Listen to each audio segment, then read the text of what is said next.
Ito pong huling pagdinig sa Blue Ribbon Committee na kung saan ay lumabas po ang isang testigo na nagngangalang Master Sergeant Orly Gutesa.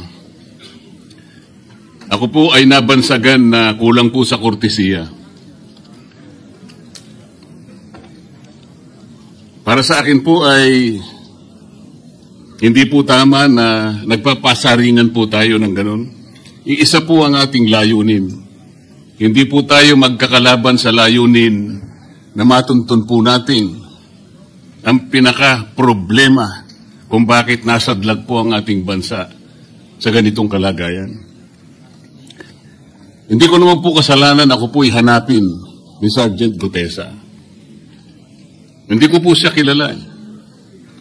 Hindi ko po kasalanan kung ako po ang hinanap niya at hindi iba.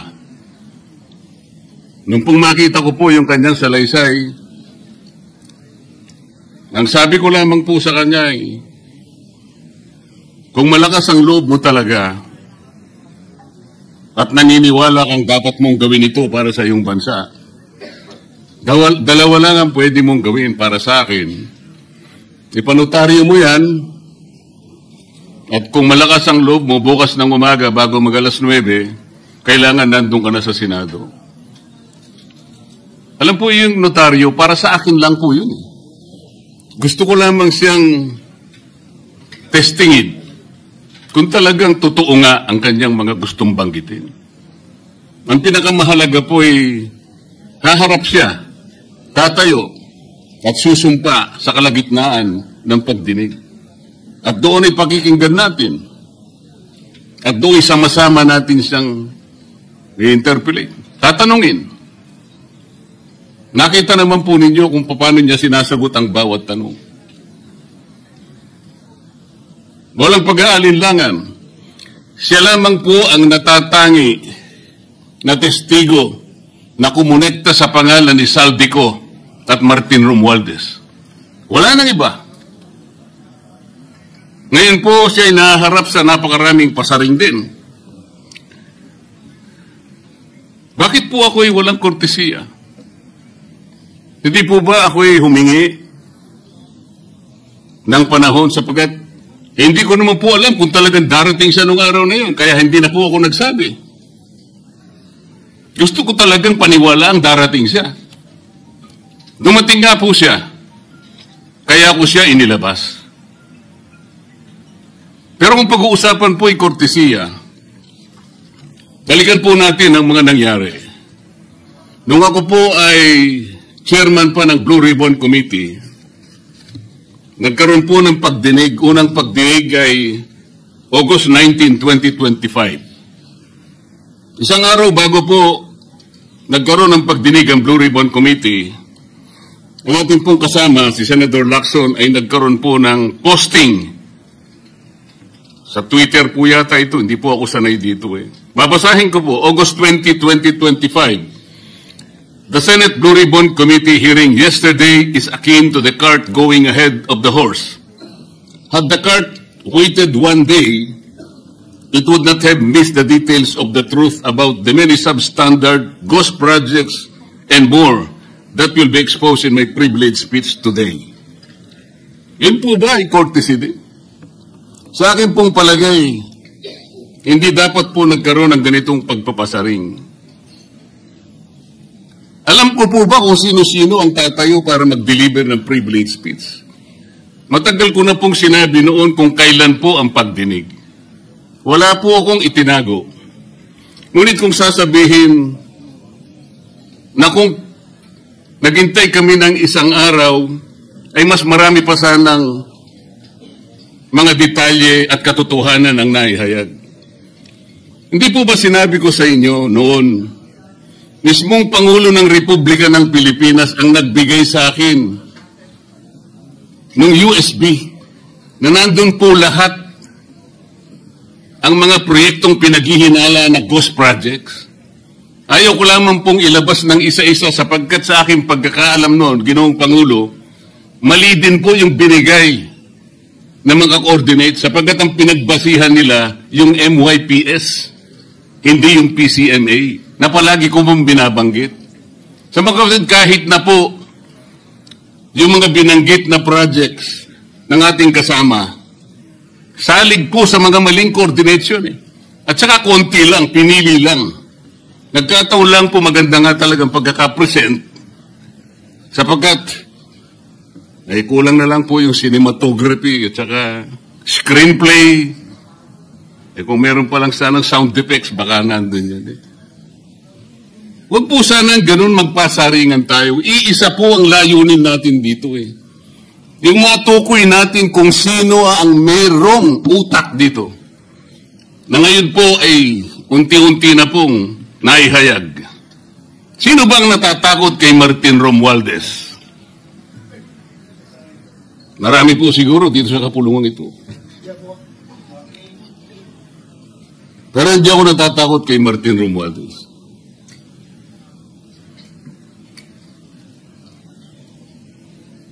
Ngayon po, kino-question po yung notarization ng statement ni Gutesa.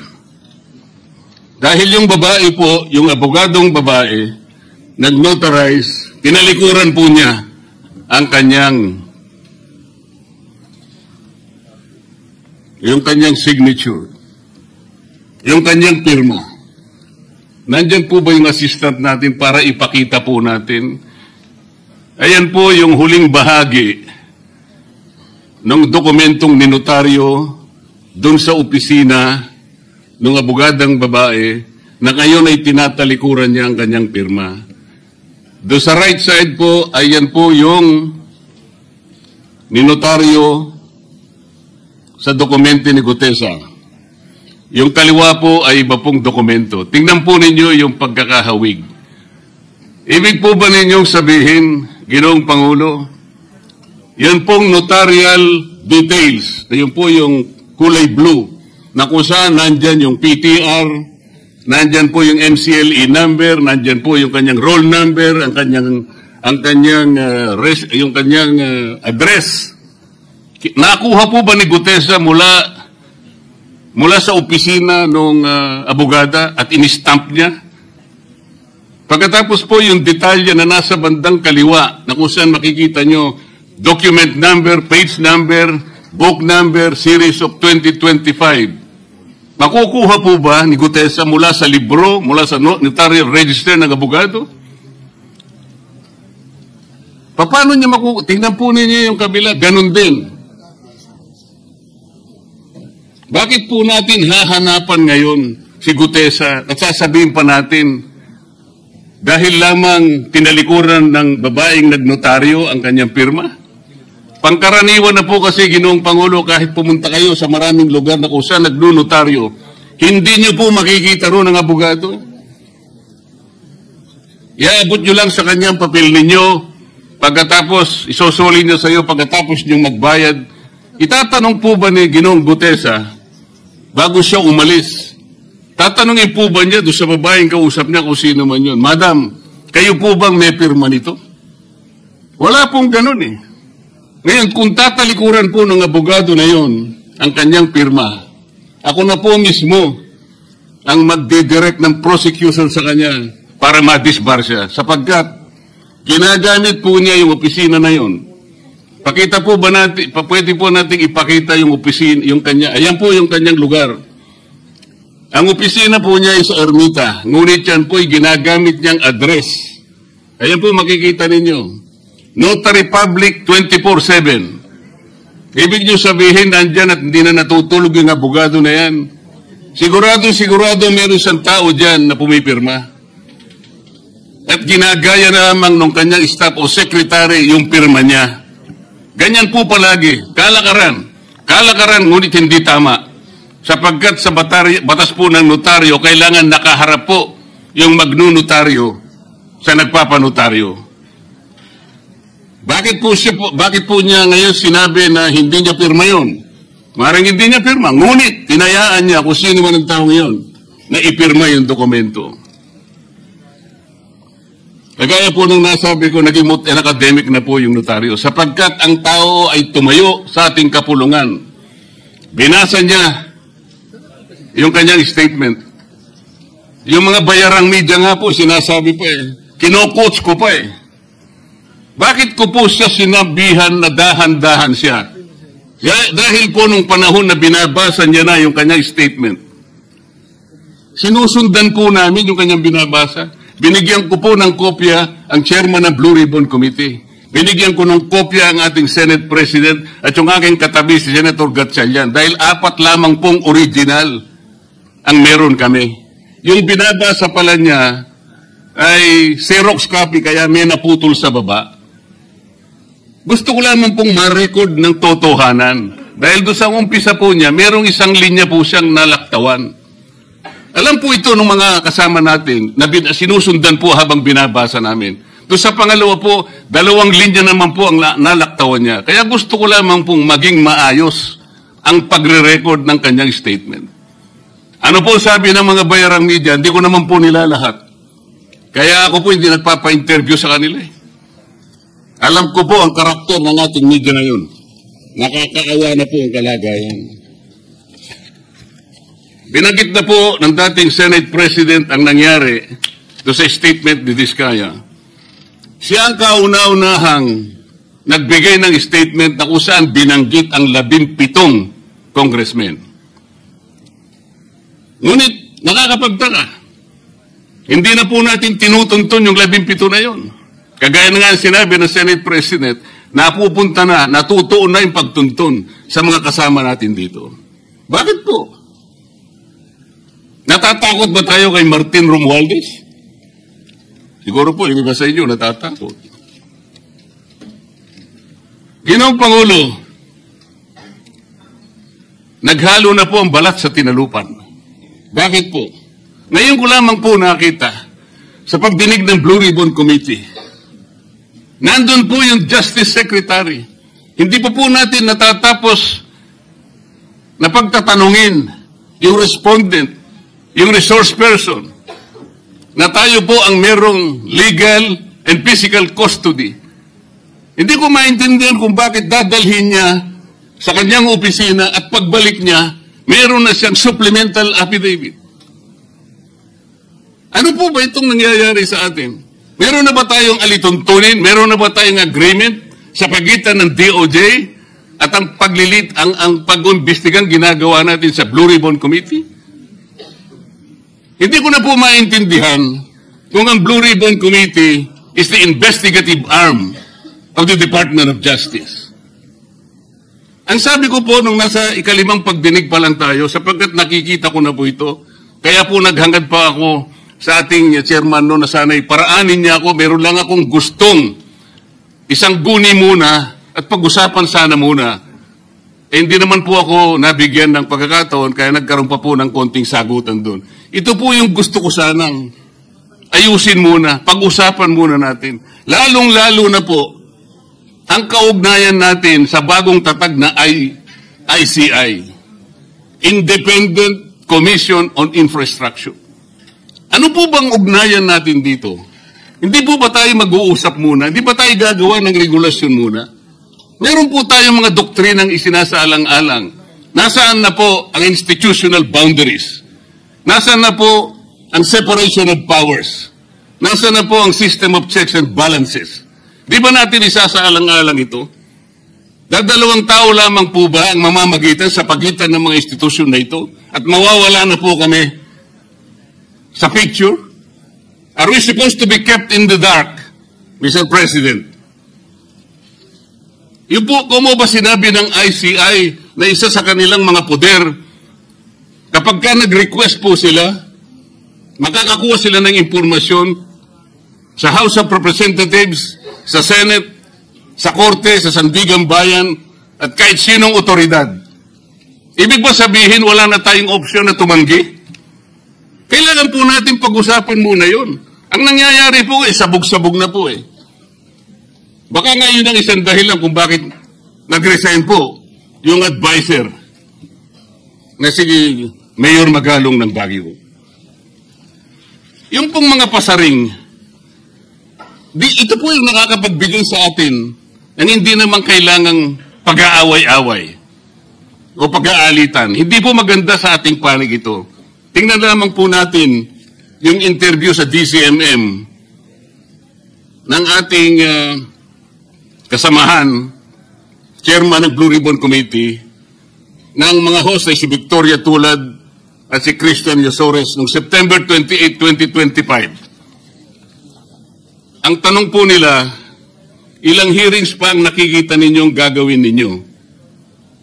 Ang sagot po ng ating kasama, Senator Lacson, yun ang hindi ko pa masabi. Dahil kung may bagong lumalabas na mga testigo at masustansya yung sasabihin, meron pang mga kakulangan na dapat na mapunuan, magtawag tayo ng pagdinig. Tama naman po yun. Pero ito pong pangalawang saknong, ang sabi po, pero kung paulit-ulit lang at masa-sidetrack o kaya palihis yung direksyon ng inquiry, yun ang i-assess namin kasi medyo lumihis na.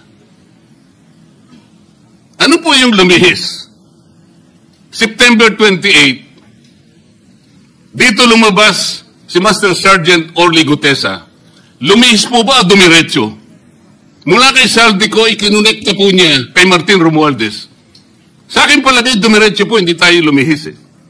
Pagkatapos tinanong pa po, do you think po, coach po si Gutesa? At iba pong observation, baka si Senator Rodante Marcoleta dahil parang sinabihan siya nung nagbabasa siya. O nalimutan mo, balikan mo itong paragraph na ito. Naipaliwanag ko na po kung bakit ko lamang sa sinansala at sinabi kong balikan mo sapagkat meron nga po siyang nalalaktawan base po sa sinusundan namin na binabasa niya na dokumento. Ang sagot po ni Senator Lacson, medyo natawa pa nga siya, kayo nang humusga sa lahat ng yan, ay tayo nag-viral na. Siguro, ang sasabihin ko na lang, yung hula nyo, yun ang hula ko. O hula ko, hula nyo. Parang, your guess is as good as mine. Hindi po maganda yung inference eh. Parang ang lumilitaw, kinotes ko eh. Bilang isang abogado, magmula po nung ako'y maging abogado, inisip, hindi ko po ginawa yung mga bagay na ito. Kumisang nga ako eh. Hindi na abogado, sila pa yung nagsasabi eh. Katulad po ni Saldico, ang sabi ko lang naman po eh, matunog na yung pangalan niya, napakaraming sources na nagsasabi, kumukonekta kay Saldico, pwede ba natin siyang imbitahin? Ang sabi po, hindi na raw siya imbitahin because of interparliamentary courtesy.